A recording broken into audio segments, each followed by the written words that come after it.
tungkol po sa pangangaral ng mga lingkod ng ating Panginoon.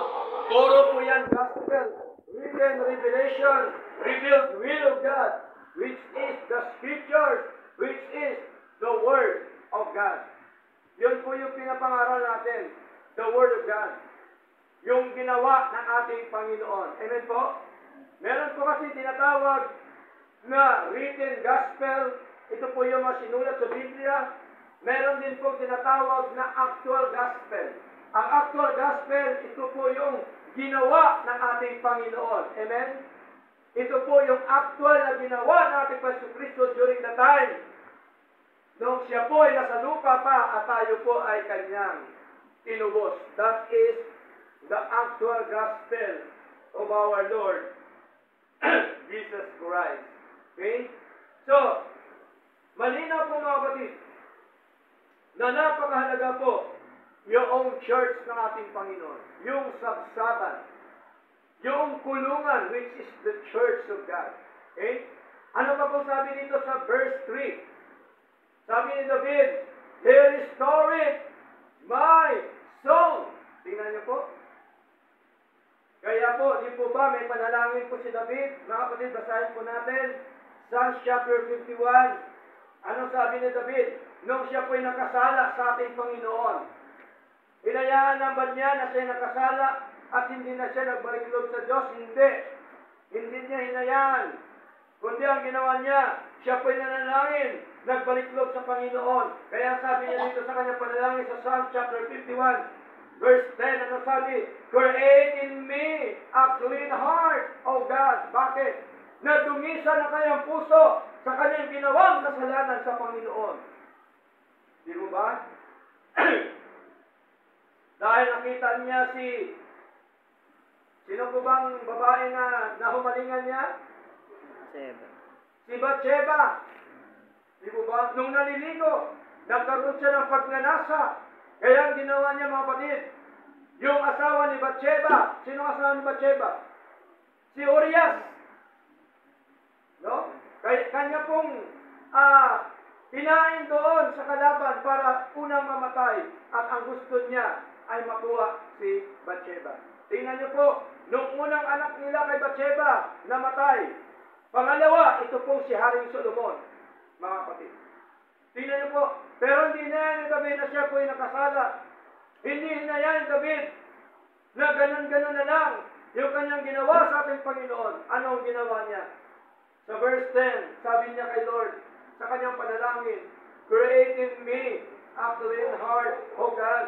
Ano pa? And renew a right spirit within me. Kasi ang puso niya, marumi na. Kaya sabi niya,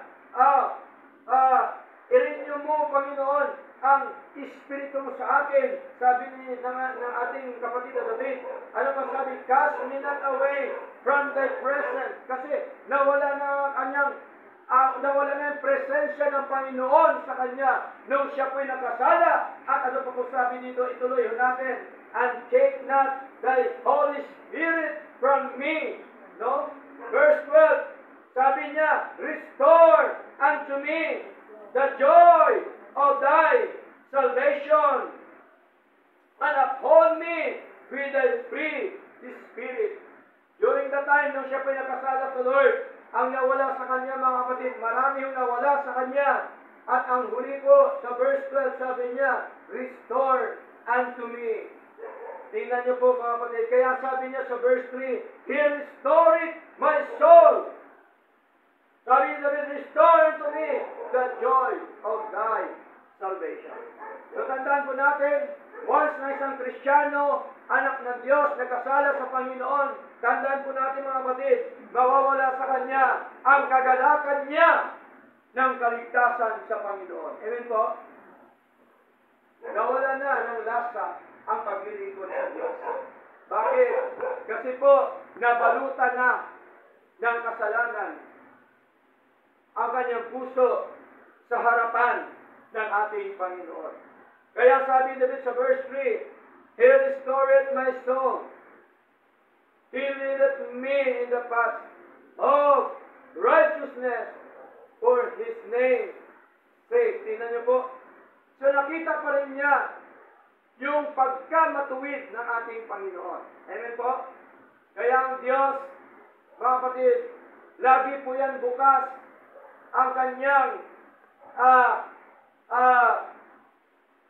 puso para po tayo po ay magbalik loob sa Kanya. Amen po? Kahit kailan, hindi ho tayo iniiwanan po ng Diyos. Ang iniwan lamang ang anak ng Diyos. Pero ang Diyos, hindi ho nangiiwan sa atin. Amen po? Kahit kailanman, hindi tayo iniiwanan po ng Diyos. Anong sabi po niya doon? Sa Hebrew chapter 13 verse 5, I will never leave thee nor forsake thee. Tandaan po natin, sufficiente po mga kapatid ang biyaya ng Diyos. Kaya si David, kumpiyansa sa biyaya po ng ating Panginoon sapagkat kanya po itong naranasan mga minamahal. Proverbs chapter 3 verse 6, ang sabi dito ni Haring Solomon, in all thy ways acknowledge Him and He shall direct thy path. Tingnan niyo po. Sa lahat na natin nalakad, kilalanin po natin yung ating Diyos. Amen po? Lahat pa ba nating lakad ay kinikilala natin ang Diyos? Amen. Ina-acknowledge ba natin si Lord? Lahat dapat. Nagtatrabaho man tayo, nagninegosyo tayo, ano man ating mga ginagawa, i-acknowledge natin sa ating Panginoon. Sapagkat ang lahat ng yan ay bigyan po ng katagumpayan ng ating Panginoong Diyos na buhay. Verse 4, ano sabi? Sa verse 4 ng Psalms chapter 23, Yea, though I walk through the valley of the shadow of death, I will fear no evil, for thou art with me, thy rod and thy staff, they comfort me. Tingnan niyo po, mga kapatid. No? Yung rod at saka yung staff, ito po yung kaaliwan na binigay ng Diyos kay David. Okay? Inaaliw po ng Diyos si David sa pamagitan po ng mga salita ng ating Panginoon. Kaya tayo ganun din. Kaya kailangan natin ang salita ng Diyos para po tayo ma-comfort. Amen po? Para tayo maaliw. Hindi po ito kaaliwan ng mundo, kundi ito ay kaaliwan ng ginawa ng ating Panginoon sa buhay po natin. Kaya ano po sabi dito mga kapatid? Sa aklat po ng Romans, chapter 15, verse 4. Mga minamahal, anong sabi po dito ni Pablo? Sabi dito, for whatsoever things were written aforetime, were written for our learning, that we through patience and comfort of the Scriptures might have hope. Tingnan niyo po. So mahalaga na dapat po nating basahin ang salita po ng Diyos, dapat po nating pakinggan ang salita ng Diyos, dapat po nating pagdinanilayan ang mga salita ng Diyos, kasi ito pala ay nagbibigay sa atin ng kaaliwan sa ating paglilingkod sa Kanya. So malinaw, hindi lamang kaaliwan, ano pa ang binibigay sa atin? Pag-asa sa buhay. Okay? Kaya ang pag-asa po natin sa Diyos. Amen po? Amen. Hindi po sa tao, mga kapatid. Dapat, first priority natin, uunahin natin ng Diyos sapagkat siya nagpo-comfort sa atin. At siya din po ang siyang nagbibigay ng pag-asa sa atin. Okay? Para po magiging maayos ang buhay natin, dapat si Lord ang siyang prioridad sa buhay po natin. Kaya maraming tao na nanlihis na ng landas, maraming tao ngayon na nakikita ho natin na masama na ang pamumuhay because sa kanyang buhay ay nawala na ang prinsipyo, nawala na ang nais at ang kalooban ng Diyos sa Kanya. Diba ba? Katulad po sa punikentot po ni Nanay Lenny. No? Hindi po hindi ho nagnanakaw sa bahay-bahay, kundi ninanakaw ng buong baka at kinakatay. Dahil sa kasamaan ng puso ng isang... Di po ba? Bakit ginagawa ng mga taong ito? Kasi po, mga kapatid, naligaw na po sila ng landas. Amen po? Kaya mahalaga, kaya kami po ay mayroong binigay ng panukala sa kapitan sa norte para maturuan ang mga bata, turuan mga tao upang hindi sila mawalay sa mga katuruan ng ating Panginoon. Okay? Kasi tandaan po natin, once na ikaw ay humiwalay na sa katuruan po ng Diyos, sigurado po, magiging miserable ang buhay ng tao. Amen po? Sigurado po yan. No?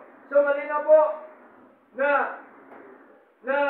kung saan po ay sa ating paglilingkod sa Lord, mga minamahal, kahit man po ay tayo lumalakad sa mga bundok ng problema sa pagsubok sa buhay, nandun pa rin yung ating Diyos. Amen po? Kahit maraming tao na nagsasalita sa atin ng masama, ng mga kasamaan ng mga ginagawa, nandun pa rin ang pangunguna po ng Diyos po sa atin. Nandun pa rin yung proteksyon ng Diyos po sa atin. Bakit? Sapagkat sufisyente ang biyaya ng Diyos sa atin, mga kapatid. Ano pa po sabi dito? 2 Corinthians chapter 1 verse 4. Okay? 2 Corinthians chapter 1 verse 4. Ano sabi po dito, mga kapatid? Basahin po natin, tsaga-tsaga po tayo upang tayo po ay lumago sa mga salita po ng Diyos. 2 Corinthians chapter 1 verse 4. Ano po sabi dito? Sabi po dito ni Pablo, who comforted us in all our tribulation. Tingnan niyo po, sino ho ang umaalo sa ating mga kapagitian? Ang Diyos. Amen po? Ano po sabi dito? That we may be able to comfort them which are in any trouble. Tingnan niyo po, ano po sabi dito? By the comfort wherewith we ourselves are comforted of God. Tingnan niyo po. No? So napakasarap, napakaganda ng ating buhay sa mundo kapag tayo po ay inaaliw ng ating Panginoon. Amen po? Sa pamamagitan ng kanyang mga salita. Kaya mahalaga po ang salita po ng Diyos, mga kapatid. Verse 5, Thou preparest a table before me in the presence of mine enemies. Thou anointest my head with oil, my cup runneth ever. So malino po, mga kapatid, kahit man nandiyan ang ating kalaban, ang presensya ng ating kalaban, mga kapatid, tandaan po natin, yung ating kubrihan po ay ating Diyos. Amen? Kaya may awit tayo kanina, He hideth my soul.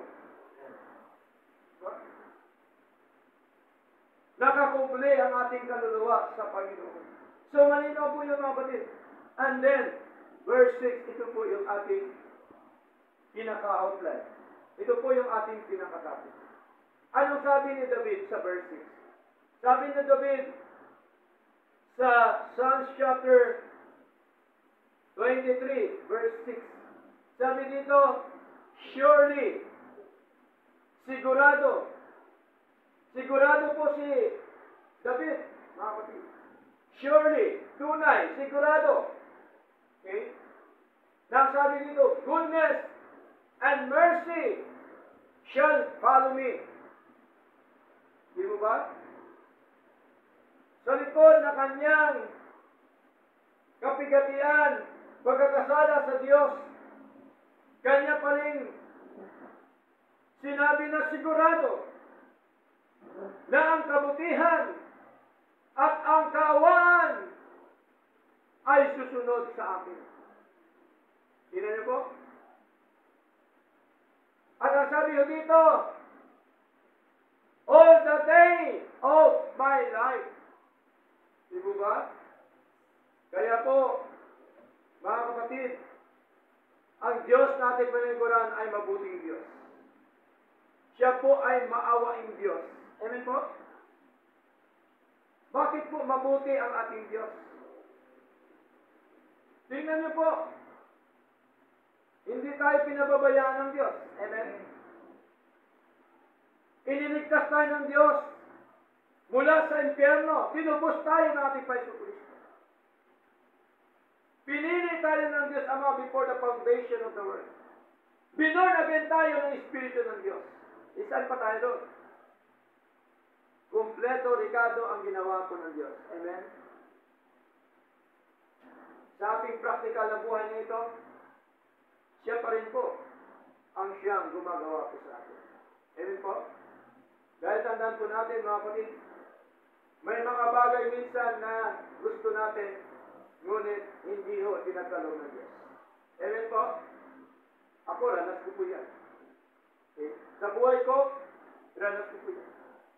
Pero kung ikaw ay isang Kristiyano na palagi nakakonekta sa ating Panginoon,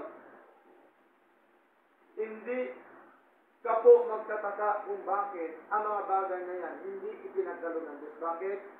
Merong dakilang layunin ang Diyos. Amen po? Meron siyang dakilang layunin. Ibig sabihin, mas higit pa ibibigay ng Diyos yan, mga kapatid. Ang mahalaga lamang magpatuloy po sa ating Panginoon. Kaya, anong sabi dito ni David? Surely goodness and mercy. Kaya sabi ni Lord, naawa ko sa ibig kong tawa. Nahapag ako sa ibig kong tawagan. Kaya ang aking pasya ay hindi pasya ng tao. Romans chapter 9, verse 14 up to verse 16. Ano ba pong sabi dito, mga minamahal? Sabi ni David, and I will dwell in the house of the Lord forever. Sabi ni David sa Tagalog, ako'y mananahan sa bahay ng Diyos o ng Panginoon magpakailanman. Bakit magpakailanman ang sinabi ni David? Tandaan po natin, God, our Lord God, is everlasting Lord. Amen po? Siya po ang Diyos na walang hanggan. Siya ang Diyos na walang katapusan. Amen po? Siya ang Diyos na forever. Amen. Sa mundo, wala hong forever, si Lord lang. Amen po? Lahat yan, mawawala. Buhay natin, nawawala. Di po ba? Lahat ng mga bagay, nawawala. Mga pinundar natin, mawawala po yan. Pero ang Diyos, walang hanggang Diyos. Hindi o siya nawawala. Mga kapatid. Ang tao lamang ang siyang nagwawala sa Diyos. Pero si Lord, hindi po yan nawawala. Okay? Kaya ang sabi dito ni David, tunay, totoo na ang kabutihan at kaawaan ay susunod sa akin sa lahat ng mga karawan ng aking buhay. Kaya po ang paglilingkod sa Lord, mga kapatid, tandaan po natin, lifetime dapat ang paglilingkod sa Lord. Sapagkat ang sabi ni David, lahat ng mga kaarawan ng ating buhay. Kaya dapat ang buhay natin ito, lahat ng kaarawan dito sa lupa, ipaglingkod po natin sa ating Panginoon. Amen po? Kaya palagi ko po sinasabi ng paglilingkod, hindi lamang po isang araw, isang linggo, isang buwan, isang taon, 5 taon, 10 taon. Ang paglilingkod sa Lord dapat lifetime na paglilingkod sa ating Panginoong Diyos. At tandaan po natin kung bakit po sinabi ni David na at ako'y tatahan sa bahay ng Panginoon magpakailanman. Ang gusto niya, lagi mo siyang manahan, manatili saan? Sa presensya ng ating Panginoon. Amen po? mahalaga po yung ating Diyos na buhay. Kaya pagdating po sa bagong tipan, ang tinutukoy po ni David na house of God o house of the Lord, ito po yung church. Basahin po natin mga kapatid, 1 Timothy, no? 1 Timothy chapter 3, verse 15. Sabi po dito, but if I tarry long, that thou mayest know how thou oughtest to behave thyself in the house of God. Take note, in the house of God, which is the church of the living God, the pillar and ground of the truth. The house of God, tandaan po natin, which is the church of the living God. Kaya malinaw po dito mga kapatid, na pinatunayan din po ng ating Panginoon sa pagitan ni Pablo, Hebreo chapter 3 verse 6, na tayo po ay bahay ng Diyos, mga minamahal. Hebreo chapter 3 verse 6, mga kapatid. Sabi ko dito, but Christ as a son over his own house, whose house are we. Sino daw ang bahay ng Diyos? Tayo. Tayo ang church ng Panginoon. Amen? Kaya sa bahay ng Diyos na tayo, ay nananahan po sa atin ang Espiritu ng Diyos. Amen po? Basahin po natin 1 Corinthians chapter 3 verse 16 up to verse 17, na ang tinutukoy po itong bahay, which is the temple of God. Sabi dito sa wikang banyaga, if any man defile the temple of God, him shall God destroy. For the temple of God is holy, which temple ye are. Verse 17. So malinaw, tayo ang bahay ng Diyos, tayo ang templo ng Diyos, nananahan po sa atin ang Espiritu ng Diyos. Amen po? So malinaw po mga kapatid, na meron din po tinatawag na eternal house in heaven. Yung eternal house in heaven, ang tinutukoy doon, yung ating incorruptible body, na sa pagdating ng Panginoon, tayo po ay papalitan. Ito po ay tinatawag na victory in Jesus. Amen po? Sa langit, walang literal na bahay. Amen po?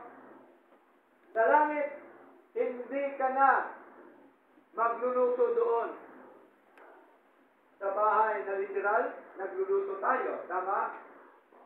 Ang house na tinutukoy, which is the incorruptible body. Yung katawan na hindi nabubulok, na sinasabi po sa 1 Corinthians chapter 15, na sa pagdating ng Panginoon, ang mga buhay at mga patay, papalitan niya ng katawan na hindi nabubulok. Sapagkat ang katawan na natin na ito ay babalik sa alabo. Amen po? Yun po tinatawag na heavenly body. Kaya sabi dito sa 1 Corinthians, basahin po natin, chapter 5. Okay? Verse 1. Ano sabi dito mga kapatid?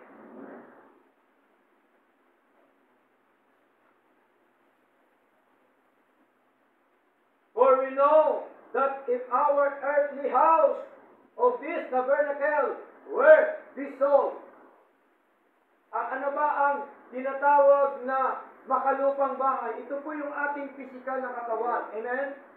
Ito po ang makalupang bahay. Ano pa po sabi dito? Ang makalupang bahay daw ay nasisira o nasira. Kaya sabi dito, we have a building of God, and house not made with hands. Tingnan niyo po. Eternal in the heavens. Hindi mo siya building na katulad nito. Nagawa ng tao ito. Yung building na tinutukoy, yung house na tinutukoy, yung heavenly house na tinutukoy ng ating Panginoon, ito po yung ating incorruptible body. Doon po, mga kapatid, ito po yung tinatawag na eternal in the heavens. Kaya, napakaganda po, bago tayo magtapos, ano sabi ni David sa kanyang karanasan sa paglilingkod sa Diyos? Surely goodness and mercy shall follow me all the day of my life. Naranasan ko kasi niya yun. And I will dwell in the house of the Lord forever. Kaya dapat huwag na tayong manahan pa kung saan-saan. Dapat po tayo manahan sa bahay po ng Diyos. Sa presensya po ng Panginoon. Amen po? Sa kapangyarihan po ng Diyos. Manahan tayo sa mga salita po ng Diyos. Manahan tayo sa kabutihan ng Panginoon. Manahan tayo sa awat habag ng ating Panginoon. Manahan tayo sa biyaya po ng ating Panginoong Diyos na buhay. Sapagkat ito po yung nais at ang isang bagay na desire po ni David. Psalm chapter 27 verse 4, one thing have I desired of the Lord, that will I seek after, that I may dwell in the house of the Lord all the days of my life, to behold the beauty of the Lord and to inquire in His temple. So malinaw, house of God, which is the temple of God, pagdating po sa bagong tipan, ang nagtayo ng church na ito, ng house na ito, which is our Lord Jesus Christ. Ang sabi niya, Matthew chapter 16 verse 18, ang sabi niya doon, I will build my church. Ang church na ito, the owner, the builder, the founder, no other than our Lord Jesus Christ. Kaya ang church na ito, nabilang tayo, sama-sama magkaisa sa ating pong paglilingkod sa ating Panginoon, upang tayo lahat ay sumigla, tumatag sa ating pong buhay spiritual.